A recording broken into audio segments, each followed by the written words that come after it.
Hello, I want to talk to you a little bit about the squeeze theorem, also known as the sandwich theorem, and how it works.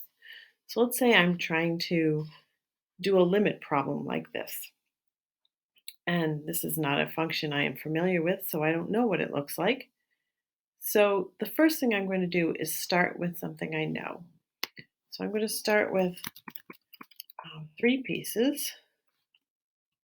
Start with a function that is -1 and a function that is cosine of x and a function that is +1.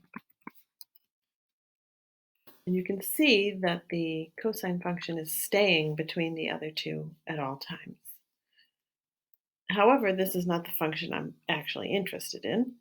So I'm going to make a change, and I'm going to make this 1 over x. And now you can see that while that has changed my function, it is still staying between the other two functions that I had before. Now, my function isn't quite this. It is x squared. So I will change that. And while it made the function even more dense, and let's zoom in a little so we can see it's more dense, but it is still staying between -1 and 1. Now, what I can do is I could multiply all the pieces by x, but this is going to be problematic. So if I multiply this by x, this by x, this by x,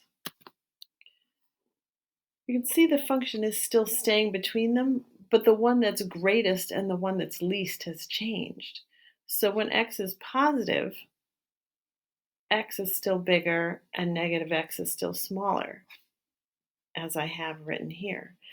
But when x is negative, then the inequality, I've actually multiplied by a negative number, and the inequality should switch around. So we don't want to multiply just by x unless we're going to say a positive number, definite positive number, like positive infinity. But even going to +1 helps because you know you're going to a positive number.